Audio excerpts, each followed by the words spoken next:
이제 본격적인 토크를 위해서 빅데이터 로드맵을 함께 살펴보겠습니다. 네, 이제 처가와 시댁은 조직이에요, 거의. 그리고 동양그룹, 사위, 연어족 재벌, 장모, 왕간의 식구들, 아내들의 힘이 더 강해져서일까요? 처월드가 요즘 더 특히 주목을 받고 있는 것 같아요. 확실히 예전보다는 처가의 눈치를 더 보고요. 더 잘해야 된다는 인식이 있어요. 명절이나 어버이날 되면요. 딸은 그냥 당연히 친정 챙기거든요. 근데 아들도 눈치 보느라고 장모님 챙기세요. 그래서 보니까 장모님한테만 다 몰리는 것 같아요. 실제로 어떤가 하고 남녀들을 결혼하신 분들 조사를 해봤더니요. 네. 어버이날 누구한테 어느 선물 주고 싶냐? 친정 어머니한테는 뭘 드리고 싶냐? 했더니 영양크림. 그러면 시어머니께 뭐 드리겠냐고 했더니 립스틱. 뭐 가격 한 3배 차이 나지 않나요? 이게 정말 3배나 차이가 나네. 우리 또 잘 모르니까 여기까지는. 아닙니다. 립스틱이 아무리 비싸봐야 5만 원이 넘지 않습니다. 영양크림은 비싸면은 무수히 올라갑니다. 가격이 7, 80만 원까지 올라갈 수가 있어요. 그러면 이게 많게는 7, 8배가 더 나는 거네요. 그러면 이제 앞으로 누가 며느리가 어머니 쓰쓰라고 갖고 오면 이거 속으로 상당히 짜증나는 얘기네, 이거. 그러면 완전. 처가에는 영양크림 갖구나 생각하셔야 되는데 네. 정작 남편들은 이것저것 다 눈치 봐야 돼요. 여자들 눈치 보느라고 자기 어머님 눈치도 보니까 어떻게 하냐면 양쪽에 공평하게 홍삼 갖다 드린다고 합니다. 사실 근데 이게 요즘 얘기만은 아니죠. 얼마 벌써 10년, 20년 된 얘기 아닌가요? 잘 키운 딸 하나가 뭐 열하늘 부럽지 않다 이런 얘기가 맞아요. 예전에 우리나라 산하 제한 할 때부터 나오긴 나왔지만 실제로 뭐 이제 해외여행이 우리나라 자유화된 게 뭐 1990년대에 들어서 자유화됐잖아요. 그때 보면 실제로 보면 아들 가진 부모는 엄마는 뭐 버스 타고 뭐 그 단풍구경 가는 거고 네. 단풍구경 가는 거고 딸 둔 부모는 비행기 탄다는 얘기 나오는 거지. 요즘도 해외여행 가서 어르신 보러 누가 보내줬냐 그러면 딸이 보내줬던 사람이 절대 다수죠. 근데 저는 궁금한 게 있는데요. 왜 여자들은 시댁에 가면은 일을 하고 눈치를 봐야 되잖아요. 근데 사위들은 어차피 그 장모님 댁에 가면 편히 밥 먹고 해주는 밥 먹으면서 누워서 편하게 쉰다. 이런 제보들이 많던데. 아니 눈치 엄청 그렇지 본다니까. 않나요? 눈치 엄청 보죠. 아. 지나고 나면 또 혼나요. 가만히 앉아서 뭐 했냐고. 뭐 딜 거들어야지. 이게 앉아 예, 있는 게 차라리 아니라 이게 일을 하는 게 좋아요. 일을 할 줄도 모르는데 눈치는 봐야 되니까 그게 더 괴로워요. 그러니까 할 수 사실. 없이 누워서 재미없는 텔레비도 보는 거 아니에요. 그렇죠. 왜냐하면 눈치 보기 싫어 텔레비 보는 거예요. 그게 좋아서 보는 게 아닙니다. 오해하지 마세요. 알겠습니다. 그런데 저 역시 이제 딸의 입장에서는 이런 처월드가 강해진다라는 게 반가운 소식이거든요. 이런 게 언제부터 좀 더 각광을 받았다라고 사실 얘기할 수 있을까요? 처월드가 부각된 배경에는 네. 경제적인 요인이 있습니다. 부동산 버블 기억하실 거예요. 부동산 가격이 상승할 때 누가 아파트 샀느냐, 빚내서 아파트 사신 분은 다 어머니들이에요. 집안에 계신 어머니 샀고 아버지들은 주식 혼자서 좀 만지시다가 다 날려먹고 그래서 어떻게 됐냐면 부동산 가격 올라가니까 복부인이라고 불릴 만큼 여자들이 파워가 세졌지 않습니까? 그래서 자산을 가진 어머니 반면에 IMF 이후에 아버지들 위치가 굉장히 추락했어요. 사업 시대 아버지들은 언제 직장에서 쫓겨날지 몰라서 불안한 상황이고 자산을 가진 어머니와 현금 능력이 점점 떨어져가는 아버지 자연스럽게 권력 구도가 어머니 중심으로 바뀌었고요. 실제로 가정에서는 아이들은 어떠냐면 더 많은 시간을 함께 보낸 어머니한테 쏠리다 보니까 이제 점점 아버지가 위치가 줄어드는 거죠. 근데 사실 그 딸도 사실 뭐 처울도 하지만 딸도 딸 나름이죠. 그것이 연어족. 딸다워야 된다. 그 연어족 얘기 보셨어요? 연어족 이제 나갔다가 이제 그 뭐 애기는 새끼 낳아가지고 이제 죽고 이런 게 연어의 일생 생활이잖아요. 그렇죠. 근데 보면 이번에 그 드라마에 왕 수박 그 오영경 씨가 남편이 이제 고민 중이 잘 안 되잖아요. 사업이 안 돼서 들어오고 처음에 이상한 데 좀 들어갔다가 화장실도 못 가서 집에 쫓아오고 아마 5회인가 6회인가 나왔던 장면인데 그럼 살짝 들어오잖아요. 오는데 혼자 돌싱이면 혼자 들어오니까 마음이라도 편한데 가족들 다 데리고 오니까 사실 부모 마음 썩는 거죠. 거기다가 요즘 그것뿐만 아니죠. 먹고 살기 힘들고 학자금도 힘들고 대학가도 취직이 안 되니까 그 얘기 들어보죠. 캥거루죠. 네, 절대 맞아요. 나가지도 아예 좀 안 나가는 자들도 있어요. 머리 아프죠 이거. 네, 참 부모들은 이래저래 이제 최근 사회에서 골치가 아픈 상황이네요. 실제로 그 캥거루족이 최근에 45만 명인가 그렇게 너무 어마어마하게 늘었다고 아 그런 게 또 하더라고요. 통리가 또 있어요. 네. 아예 안 나가는 거죠. 그러니까 시집장가를 안 가고 아예 안 가고 또 연어족은 이게 이혼을 해서 돌아오는 게 아니고 다 식구를 처자식들을 다 다 끌고 다시 사실 저희 이제 돌아온다라는 프로그램 건데. 지난 그 누구라고 말은 그렇지만 네. 그 제작자 중에 한 명도 있잖아요. 그런 아, 캥거루족과 비스무리한 사람이. 네, 이게 뭐 남의 일이 아닙니다. 남의 일이 아니에요. 지금. 우리 주변에 흔합니다. 지금 뭐 가장의 약간의 추락, 또 여성들의 사회 진출, 모계 사회, 이 사회적인 여러 가지 환경들이 이 처월드를 대세로 이끈 것 같은데 실제로 이게 재벌가에서도 최근에 처월드가 공공연히 보인다라고 합니다. 사실 가장 대표적인 게 요즘에 이슈가 되고 있는 건 동양그룹이지 않습니까? 동양그룹 사태로 많은 분들이 좀 화도 나고 관심도 가지실 텐데 대표적인 처월드 재벌가예요. 동양그룹이 우리나라에서 처음으로 사위 총수 시대를 연 그룹입니다. 아 최초예요 그게. 네, 최초예요. 사실 그 돌아가신 이양구 회장님이 그 딸 둘만 남겨놓고 돌아가셨어요. 그러면서 첫째 사위가 지금 현재현 회장님이 동양그룹 입국을 지금 오셨고요. 가계도가 딱 나오네요. 그렇죠. 화면에. 네. 그리고 이제 둘째 사위가 바로 담철건 오리온 회장이에요. 네, 네. 그래서 동서지간이신데 현재현 회장님 보면 우리가 예전에 드라마에서 나왔던 전형적인 똑똑한 사위, 전형적인 그 모습이에요. 경기고 서울대 나오셔서 검사 출신, 아주 수재셨는데 사위 잘 골랐네. 그렇죠. 네. 검사를 하시다가 사위로 들어오셔서 83년에 동양시멘트 사장 되시고 그리고 이제 장인이 돌아가시니까 89년도에 동양그룹 총수로 아예 취임을 하셨습니다. 실제로 경영도 꽤 잘했어요. 취임할 때 당시보다 지금 굉장히 자산도 키웠고요. 좀 뭔가 동양시멘트 이런 데 중심이었다가 금융그룹을 좀 키워서 동양그룹을 올해 굉장히 키우는데 절정적 영향을 하셨는데 네. 그런데 문제는 이렇게 일 잘하는 사위가 무너지게 된 결정적 이유가 있습니다. 뭐냐면 최근에 KBS 드라마에서 황금의 제국에서 나온 케이스인데요. 회장님의 따님이 이제 와이프지 않습니까? 그런데 동양시멘트는 좀 죽어가는 기업이고 나는 좀 더 금융을 키우겠다고 하는데 아버지의 피땀 어린 노력이 쏟아져 있는 이 기업을 버릴 수 없다. 모기업이니까 거의. 그렇죠. 이걸 네. 왜 버리냐 해가지고 거기서 갈등이 생긴 거예요.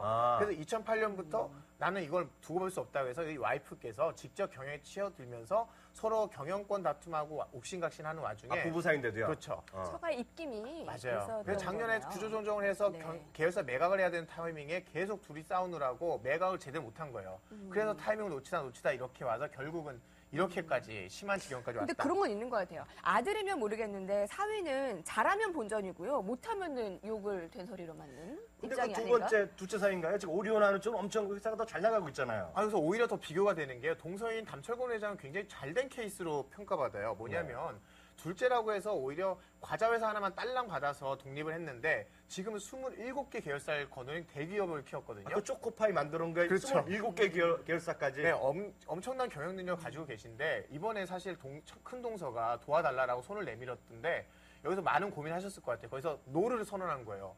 아니 어떻게 이럴 수 있냐. 그래서 장모님께서 너무 섭섭하다고 장모님이 얘기하시는데 큰 딸을 도와주라. 그렇죠. 네. 큰딸 좀 도와주면 어떠냐. 도와주려고 하는데 노. 그래서 이걸 보면서 느끼는 게 아무리 가족이어도 처가의 입김에 작용하지 않고 나는 이 회장으로서 온전히 경영권을 행사할 수 있었기 때문에 오리온이 이렇게 잘 되지 이거 완전 않았나. 한편에 그 드라마인데 이건 네, 완전히. 동서끼리 네. 이렇게 극명하게 갈리는 일이 일어났네요. 막장 드라마가 현실이 더 재밌습니다. 예. 근데 이게 우리나라에만 있는 일일까요?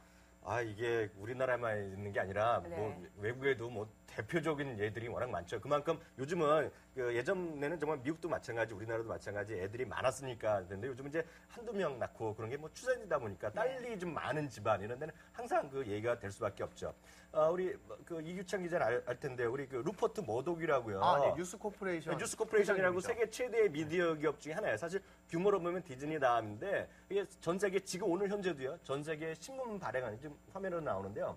신문만도 170개를 발행하고요. 전 세계 맞아. 5대 2개 안 하는 데가 없습니다. 그리고 TV 방송도 수도 없이 갖고 있고 그 폭스 채널이라 그래갖고 미국의 최대 이제 보수 방송이라고 유명하죠. 우리나라 뭐 조중동으로 치는 것이고요. 거기 보면 타이타닉 이런 20세기 폭스 그런 그 영화사 있죠. 영화사. 영화사까지 하고 하는 쉽게 얘기해서 우리나라의 뭐 재벌 뭐 그 이상으로 언론계 재벌. 언론계 초대형 재벌이고 이 양반이 사실 그 가십거리도 많이 났죠. 뭐 나이 몇십 살 어린 뭐 여자랑 결혼했다 그런 얘기 나고 제가 알기엔 결혼 3번 했고요. 공식적인 애들이 한 6명 되고요. 이게 공식적이라면 비공식 혼외자 요즘 많이 하는 혼외자 얘기도 수도 없이 많아요. 그래갖고 그때마다 그 가십거리 그리고 타블로이드판 갖고 떴는데 상대 타블로이드판에서 이 머독 회장 갖고 많이 얘기하고 그러는데 이 양반이 제가 왜 얘기하냐면 이분의 둘째 딸이 중요한 인물이에요. 왜냐하면 이 둘째 딸이 엘리자베스라는 딸이 있는데 이 양반은 이 친구가 적극적으로 이 회사에 참여하고 있어갖고요.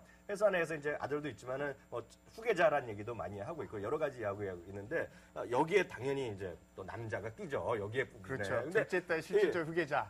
그 사이는 실질적 누군가. 후계자라고 얘기하고 있는 건데 아직 확정은 안 됐어요. 얘기한 바가 없는데 주요 기업사에 참여하고 있는데 이 양반이 그러다 보니까 2번 결혼했어요. 둘째 딸이라서 어떻게 했는지 모르겠는데 문제는 남자가 또 유명한 사람이에요. 남자가 우리 공부하시면 예전에 보면 심리학의 창시자 있죠.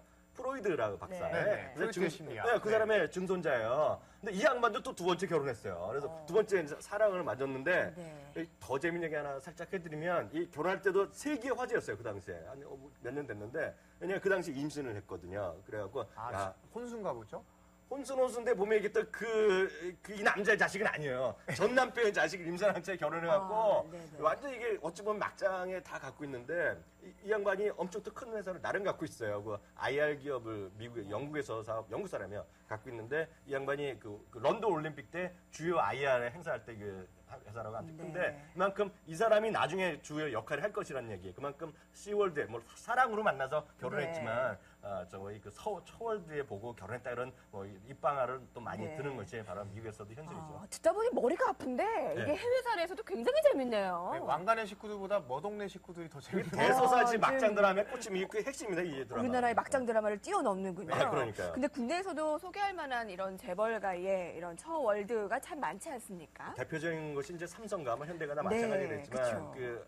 어찌 되면 삼성이나 현대가 이렇게 회사가 엄청 큰데 삼성도 지금 아들은 한 명 있잖아요. 아들이 한 명 있으니까 그 수많은 사업을 하다 보니까 딸이 이제 2명이 있는데 딸 둘이 한쪽은 뭐 에버랜드도 하고 있고 제일모직 제일기획 등등을 하고 있는데 이제 둘째 딸이 이서연 사장인데 여기에 남편이 또 있죠. 근데 남편이 삼성 엔지니어링 지금 대표로 가 있는 김재열 사장인데요.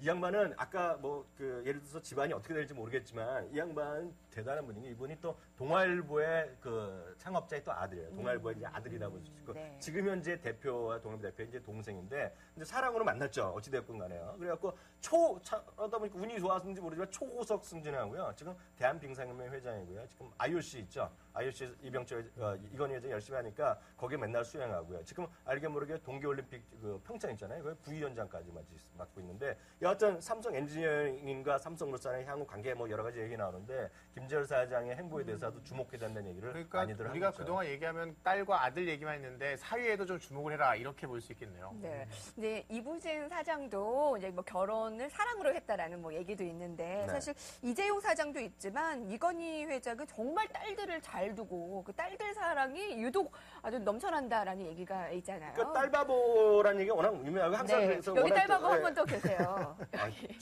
저 딸바보죠. 네. 아, 이런 얘기는 안 되는데. 근데 항상 이건 회장이 외부에 나갈 때 행사할 때 특히 뭐 이세현 부사장이건 뭐 네. 이부진 사장 이렇게 손잡고 가는 장면이 그쵸. 항상 스포트라이트 되고 뉴스에 네. 크게 나오고 항상 뭐 딸바보 뭐 이건 이런 얘기가 나오는데 이것은 우리나라에서도 다르고요. 제가 해외 언론에서도 이건희 회장이 양쪽 딱 팔짝 끼고 가는 걸 한번 모습을 제가 본 적도 있죠. 예. 이제 그 처월드가 이제 이상한 단어가 아닌 세대가 됐고요. 남자들에게는 좀 불편한 지시를 될 수도 있고 또 남자들의 부모들한테는 더 불편한 지시를 될 수도 있을 것 같은데 그렇지만 뭐 같이 뭐 좋은 식구들을 만들어 가자 그런 의미가 아니겠습니까? 두 분은 어떠한 딱 한 종목을 만들어 갔는지 바로 이어가겠습니다.